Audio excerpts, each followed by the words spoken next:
Halo, assalamualaikum semuanya. Kembali lagi bersama Wong Anime.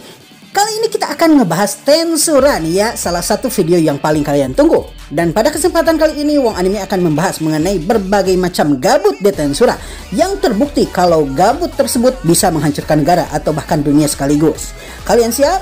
Monggo ditonton videonya. Namun sebelum kita melangkah lebih jauh, Wong Anime ingatkan supaya jangan lupa untuk like dan jangan lupa untuk subscribe di channel ini supaya kalian tidak ketinggalan video-video terbaru dari Wong Anime. Dan Wong Anime juga berterima kasih kepada para Demon Lord, sang Raja Iblis yang telah setia mendukung Wong Anime selama ini dengan berlangganan di channel ini. Oke deh ya, kita langsung aja ke videonya. Gabut atau dalam istilah yang lebih umum dikenal sebagai jenuh alias bosan adalah hal yang biasa terjadi di mana-mana. Entah itu gabut karena menumpuknya pekerjaan ataupun dikarenakan tugas sekolah yang bikin kita semua gak mood sama sekali. Atau dalam beberapa kasus terjadi dikarenakan kita seringkali mengulang-ulang sesuatu yang sama setiap hari, ataupun kita berada di puncak suatu bidang tertentu dan tidak ada satupun yang mampu menandingi kita di bidang tersebut. Namun di Tensuraverse, gabut adalah hal yang sangat berbahaya, terutama jika yang mengalami kegabutan adalah makhluk-makhluk yang terkenal mampu menghancurkan suatu negara atau peradaban, seperti misalnya para naga sejati ataupun para iblis primordial. Nah, berikut ini Wong Anime telah menyusun kegabutan para makhluk di Tensura yang pada dasarnya berpotensi menghancurkan suatu peradaban dan bahkan dalam beberapa kasus langka mampu menghancurkan dunia kardinal Tensura. 1. Gabut Gi, sang primordial merah. Gi tidak diragukan lagi merupakan salah satu makhluk terkuat di dunia Tensura. Kisah mengenai petualangan dan juga reputasi dari sang Raja Iblis terkuat ini sudah terkenal di mana-mana sehingga para manusia menakuti Raja Iblis yang satu ini. Dikenal sebagai sang Raja Iblis Agung, Gi Crimson ketika pertama kali muncul di dunia langsung melakukan suatu hal yang pada dasarnya akan membuat para manusia bulu kuduknya berdiri. Hal tersebut adalah membantai 5 juta orang, tentu saja dikarenakan orang atau negara yang memanggilnya menyuruhnya untuk melakukan hal itu. Lalu apa yang terjadi setelah Gi Crimson berhasil menghabisi ke-5 juta orang tersebut? Dia langsung membalikan taringnya kepada negara yang memanggilnya. Dan sebagai iblis mengingat perjanjian dari suatu perbuatan adalah harus setimpal dengan yang dia lakukan, maka dia pun meminta bayaran yang menurutnya setimpal dengan apa yang dia lakukan sebelumnya, yaitu membantai 5 juta manusia. Bayaran tersebut adalah dia kemudian membantai balik para pemanggilnya dan seluruh kerajaan yang dikenal sebagai negara super sihir tersebut. Melalui teriakan orang-orang yang dia bunuh satu persatu, sang primordial merah pun kemudian menamai dirinya dengan sebutan Gi sesuai dengan teriakan kematian dari orang-orang tersebut. Setelahnya dia pun gabut dan lalu memanggil 2 primordial lainnya yang ternyata kemudian menjadi pelayannya, yaitu sang primordial biru rain dan primordial hijau yang memiliki nama Misery. Dan setelahnya karena gabut dia pun kemudian mencari musuh-musuh yang kuat hingga akhirnya tidak ada satupun yang mampu menandinginya di dunia kardinal, dan dia pun kemudian bertemu dengan makhluk terkuat di dunia kardinal. Siapa lagi kalau bukan sang pencipta Veldanava, sang naga bintang. Dalam pertempuran yang intinya untuk mengisi kegabutan Gi Crimson di dunia kardinal ini, dia lalu melancarkan berbagai serangan, namun tidak ada satupun yang berhasil mendarat. Sementara satu serangan dari sang naga bintang Veldanava berhasil membuat Gi Crimson terbenam ke dalam tanah. Akibat perbuatan Veldanava ini, Gi Crimson pun pada akhirnya merasa rendah hati, dan pada akhirnya melalui kerendahan hati tersebut, unique skill The Prideful One miliknya bangkit. Dan inilah kisah kegabutan dari Gi sebelum dia menamai dirinya Gi Crimson, dan berkat kegabutan ini dia berhasil mendapatkan unique skill dan tugas untuk menjaga keberlangsungan dunia kardinal. 2. Gabut Veldora. Seperti yang kita tahu, Veldora adalah merupakan yang termuda di antara 4 naga sejati. Dengan kata lain, dia adalah yang paling lemah.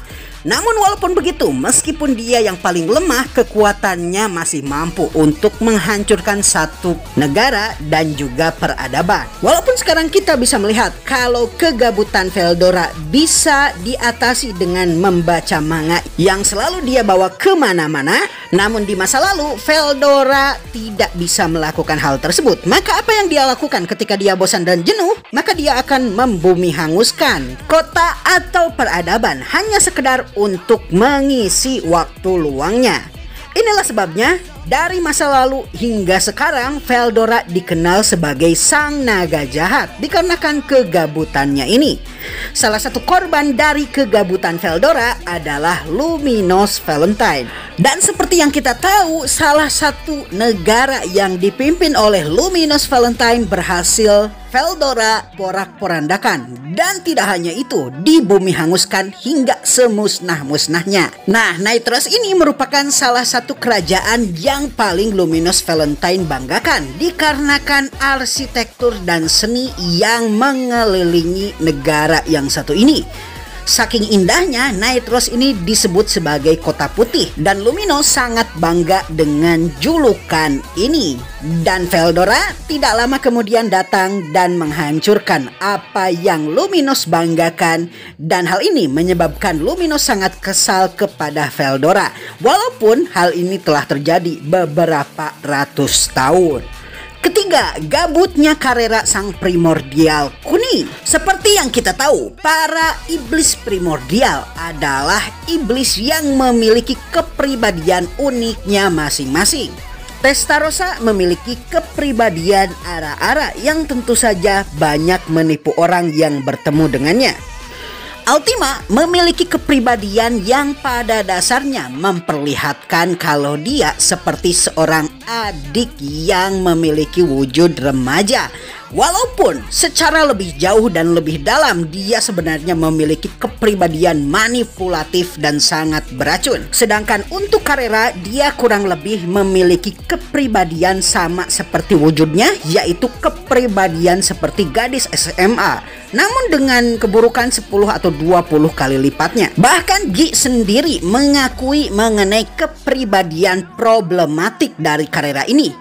Kalau misalkan dia bertarung dengan para primordial, maka Carrera akan bertarung hingga jika dia merasa terdesak, dia akan melarikan diri dengan cara yang paling mengesalkan, hanya untuk memperlihatkan kalau dirinya bisa bersenang-senang walaupun kalah dalam pertempuran.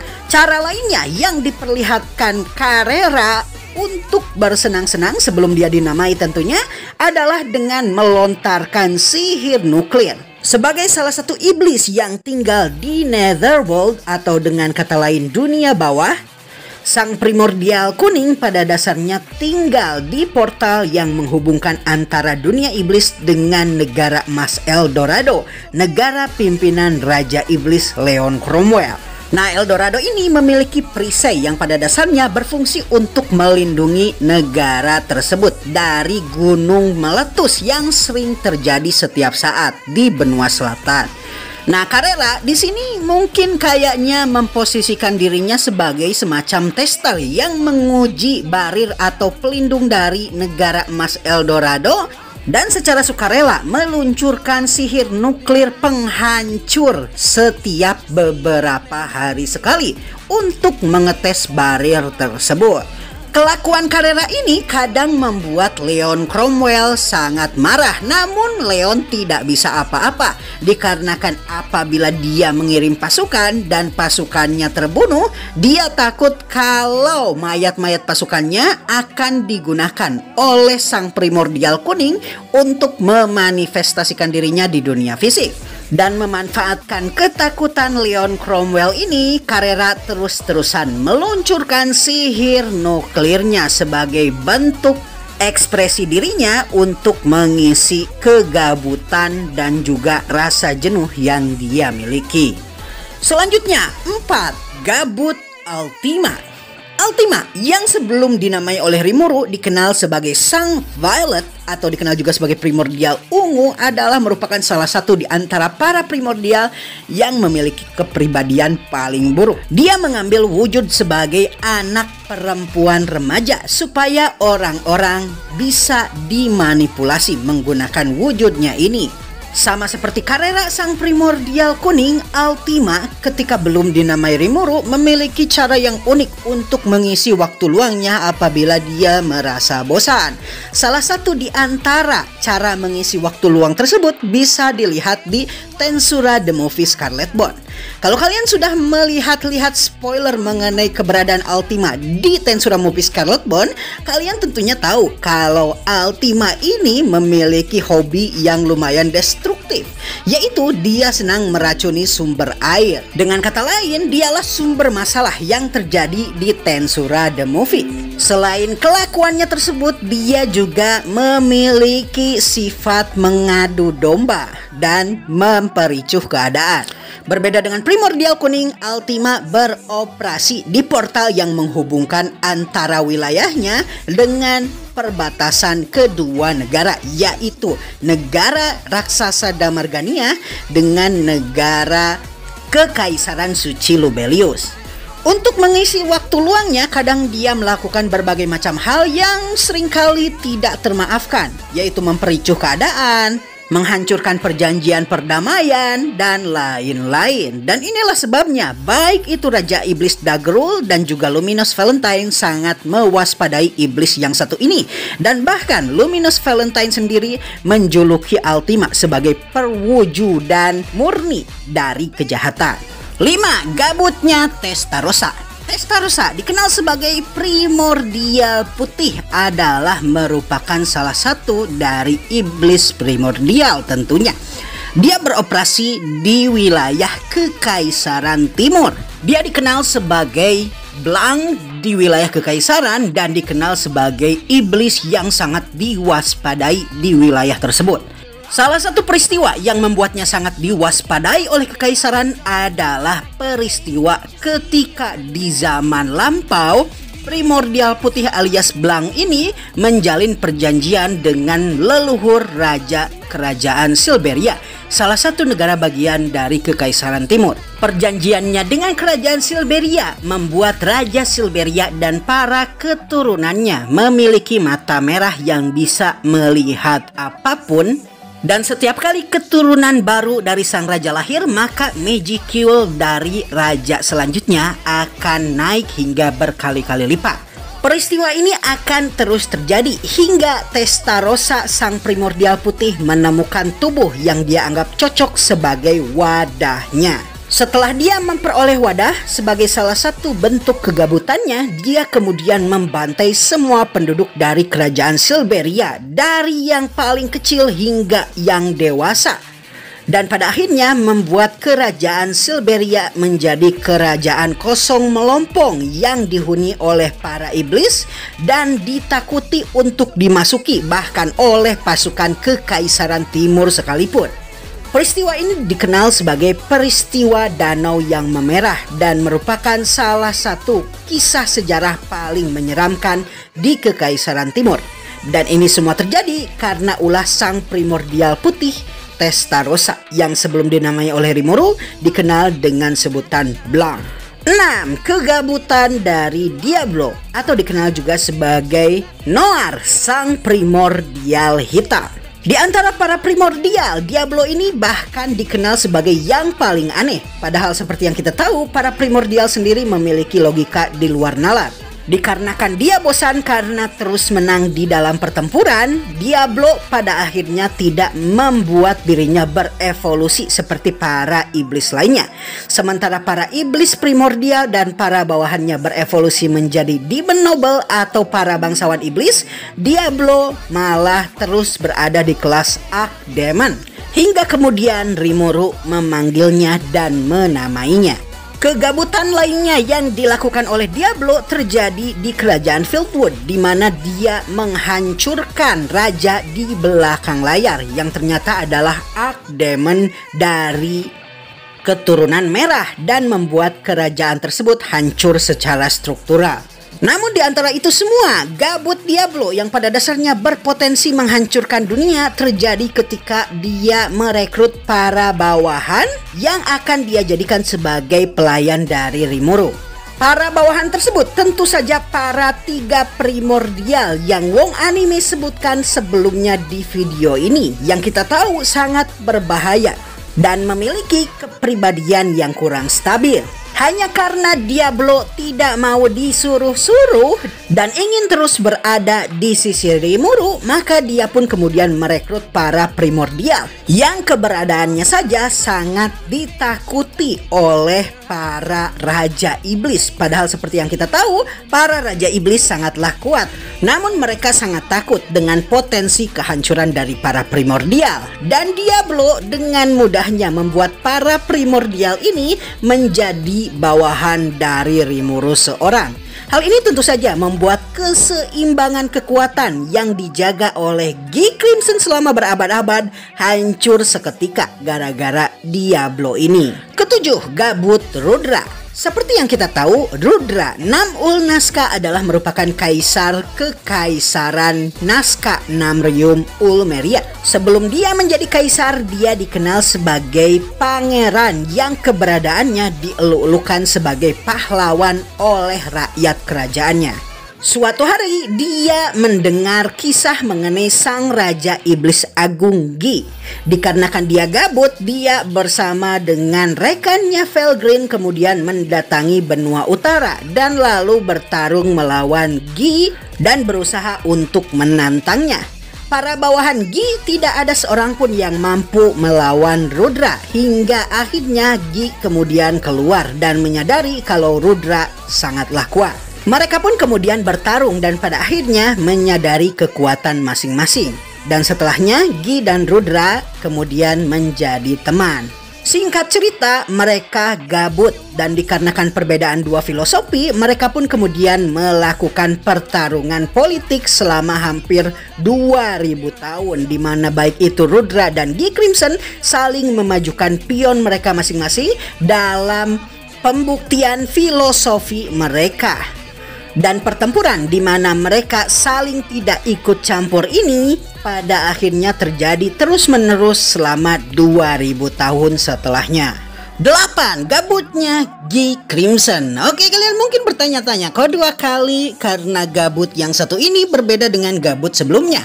Gabut sebelumnya terjadi karena G Crimson ingin menemukan lawan yang kuat.